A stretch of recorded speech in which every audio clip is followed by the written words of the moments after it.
Përshëndetje dhe mirë se takohemi në edicionin e sotëm të Mozaikut. Ashtu siç emri i emisionit tonë sugjeron, edhe sot kemi përzgjedhur 4 copsa realiteti që pasqyrojnë jetën tonë të përditshme. Emisionin e fillojmë me një shqetësim që po zgjat prej 4 muajsh. Banorët e Omërbozhajve janë ngritur në protest kundër zgjerrimit të deponisë, duke konsideruar atë kërcënim serioz për shëndetin e familjeve të tyre. Ekipi ynë ishte në teren për të ndjekur nga afër thirrjet e tyre për siguri dhe transparencë. Prej 4 muajsh pa ndërprerje, banorët e Omërbozhajve protestojnë kundër zgjerimit të deponisë, me shqetësimeve se kjo zonë është shndruar në një rrezik serioz për shëndetin dhe jetesën e tyre. Ekipi ynë ishte në teren për të ndjekur nga afër këtë çështje dhe për të dëgjuar thirrjet e banorëve, të cilët kërkojnë siguri, transparencë dhe një zgjidhje afatgjate. Protesta e parë kundër zgjerimit të deponisë organizua me 5 shtator nga banorët e Omërbozhajve, Dinoshës, Meleshit dhe zonave të tjera. Më pas, organizatorët formuan edhe këshillin iniciues për të artikuluar zyrtarisht kërkesat e tyre.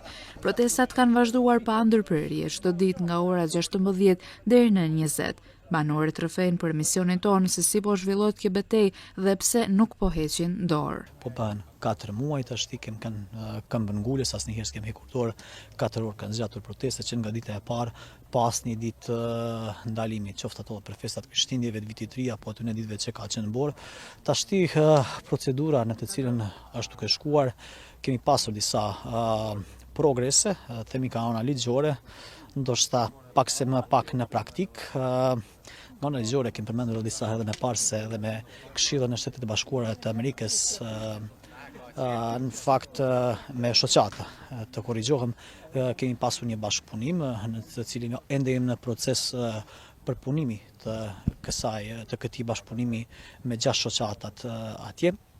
Jemi drejtuar disa institucioneve këtu në Malzi me shumë ankesa, por fatkeqësisht duket se kanë rënë në sy të verbër dhe në vesh të shurllërit dhe në këtë mënyrë jemi kënd të detyruar që të drejtohemi disa institucione të cilat kanë qenë në Evropë dhe po nga ky këshill me ndihmën e disa anëtarëve atje, një nga ta dhe Kolla Camaj, kemi ardhur deri tek ideja që të bie një aparaturë për matjen e ajrit, të ndotjes së ajrit, të tokës, edhe të ujrave, i cili aparati do të vinë shumë shpejt në mënyrë krejtësisht të pavarur nga deponia, duke qenë se besimi ka humbur në këto institucione të cilat ne jemi drejtuar. Unë mendoj që kem dhënë mesazhe mjaft qarta, kem bën ftesa, kem bën interesime, kem bën deri te qeveria e lehtësimit, po ajo çka është më interesante është se ne nuk duhet të ndalemi me kaq.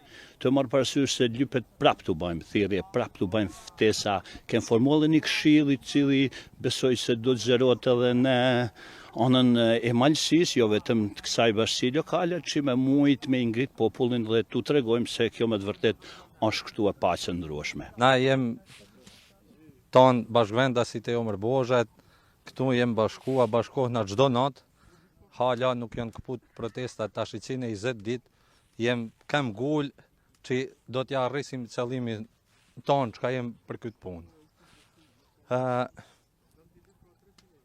Tu nuk ka kollaj me te këtu. Është krinjit, këtu zehnat e gjarmi.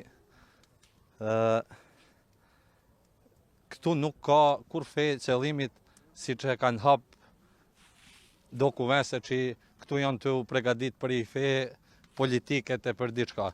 Këtu jem bashkua për me jetua për i ajrë të pastër, për i vend ma të pastër, të jetojmë që mos të lëshojmë këtë vend. Se këtu ka ardhë si me tha, funi i kësaj punë, ose kem gullna që bëjmë diçka për këtë vend, ose të lëshojmë. Pakënaqësitë e banorëve lidhen me zgjerimin e deponisë, si dhe me mënyrën se si ajo menaxhohet prej vitesh. Ata thonë se shqetësimet për ndotjen dhe pasojat në shëndet janë problemi kryesor. Një dokument që vonë tashti është i shfaqur nga udhëheqësit e faqes Zëri Omërbozhajve lidhur me disa marrëveshje që kanë qenë edhe midis komunës Tuzit edhe midis deponisë, të cilat ndoshta për ne banorët nuk ka qenë shumë e pëlqyeshme, ose të them deri diku edhe irrituese edhe ndoshta edhe zhgënjyese, fatkeqësisht se mosprania e tyre deri diku edhe ka treguar mos interesimin e tyre, megjithëse jemi munduar me shumë takime dhe në shumë mënyra që ti afrisim, ajo ofertë e ndërrin, por duket se interesimi është shumë afër zerës fatkeqësisht.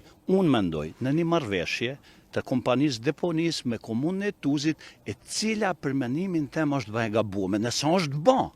Do më thonë është e gabume. Pse është e gabume? Sepse komuna jo nuk ka përfitime të mëdha për asaj. Ka veç hedhjen e mbeturinave aty dhe kurrë përfitim. Prej 250 punëtorëve që janë punësuar këtu gjithë janë prej Podgoricës. Paktën vetëm 5 i kemi nga komuna jonë, shumë pak, shumë keq. Paktën tishin punësuar dhe parafërsisht gjysa. Ne duhet shkojmë në atë drejtim, që komuna jonë të marrë në dorë këta. Nëse duhet ta na shkalojmë atë marrëveshje, ta hjekim krejt, të shkojmë në mënyrë gjyqësore dhe ajo të shkojë një drejtim tjetër ose të marrë një kahje tjetër që të vim drejt e zgjedhje ma e mirë.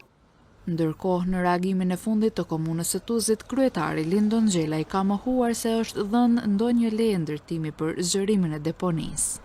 Nga shkresa shihet qartë që deponia ka kërkuar që të mos pengohet marrja e zhavorit për mbulimin e mbeturinave brenda vaskave, sepse mbeturinat, nëse nuk mbulohen, atëherë kanë pasoja të rënda mjedisore. Komuna e Tuzit nuk ka dhënë asnjë leje për ndërtim as brenda e as jashtë zonës së deponisë. Por, sa janë adresuar kërkesat e protestuesve pranë autoriteteve të qeverisës lokale, kryetari i Këshillit Iniciues hedh dritë mbi takimet që kanë zhvilluar dhe përgjigjet që kanë marrë. 7 takime kanë qenë, në të cilat kam qenë unë prezent në 4 to. Duke marrë parasysh masadej edhe në 2 takimet e fundit ku ka qenë edhe Këshilli inicialisht i formuar, por jo formal.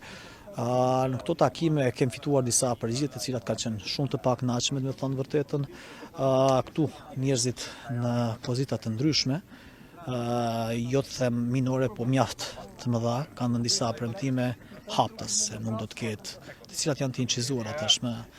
Paksa dhe vetë ndi veti në siklet të flasë, gjithë jemi një popull, por fatkeqësisht këtu kanë dhënë premtime se nuk do të punohet vaska e 56, se do dalohet punimi jashtë deponisë dhe në pjesën e zonës së gjelbër, si dhe do të sanohet muri ku janë qitur helmet gati për çdo ditë. Asnjë nga këto premtime nuk kanë qenë të plotësuara, asnjë nga këto premtime, madje edhe në biseda private është thënë që na duhet të lehet të punohet 56 takad apo vaska e 56, gjë që na ka edhe zhgënjur në premtimet e tyre, sepse kemi pritur një lloj sinqeriteti dhe serioziteti kur është në pyetje një gjë e tillë si helmimi i një zone si Krejtë Malësia. Protestuesit janë të bindur se kërkesat e tyre mund të marrin zgjidhje dhe për këtë kërkojnë vullnet dhe bashkëpunim institucional. Si e shohë ky protest, ky është një thirrje për ndërgjerje gjithë cilët person Malësi, popullit Krejtë Malësisë, por në fakt edhe komunave përreth, jo vetëm Malësisë, por edhe komunave dhe bashkive lokale, si Komunës Tuzit, bashkitë lokale të Konikut, Stari Aerodrome, Kutadiolli më andej. Është një thirrje dhe një klithmë për ndërgjegje për atë që ka ndodhur këtu. Jam 250 metra prej deponisë, kurse fillimi i kësaj ka filluar 50-60 vjet. Do me thonë disa gjenerata duhet punojnë që të paktën të vijmë te rezultat. Kjo është diçka e pabesueshme, nëse duhet ashtu të vazhdojmë, mirë po kjo gjenerat them, ose këta protestues janë të asaj idej se duhen me fituar rezultate pozitive. Për ndryshe na duhem me bën thirrje, jo veç një herë, po 2, 3, 5 shumë herë që Malësia zgjohet edhe të shkojmë asaj rrugë në mënyrë të përbashkët. Nëse Malësia don, komuna jon, komuna e Podgoricës, deponia, dhe na si protestojmë, gjithë rrim një tryez të përbashkët të zemi i rezultat. Unë besoj se rezultate dhe zgjedhje ka. Këtu nuk mundet më me jetua. Këtu lëshohet ajri, për shembull ka ora 4 deri ka 6, lëshohet ajri që duhet me drynë dyere, pixhere, gjithçka, nuk mundin njerëzit me dalë jashtë. Këta nuk është e durueshme më. Ose do të bëjmë diçka, ose do të bëjmë të lëshojmë këtë vend të falim, diçka lypet me bë. Na prap po bëj thirrje, thrasim Malësinë, thrasim kryesinë e Malësisë, ju lutem kyçunin këtë punë, se kjo punë nuk ka më e durueshme kjo punë. Nuk di çka mund tham tjetër veç të vinë Allah ata me pas jo me te këtu të krinit, si se çka po bëjmë na këtu. Nuk vim pe qefit këtu me bën i fe dyzenit, diçka, po vim pe që nuk mundet më me jetua këtu. Ose kem me bën diçka ose kështu nuk mundet më. Protestuesit thonë se nuk do të ndalen derisa të sigurohen se ndërtimi i vaskës së 5 dhe të 6 nuk do të realizohet. Ata u bëjnë thirrje të gjithë banorëve të Malësisë për ndërgjegjësim dhe përkrahje.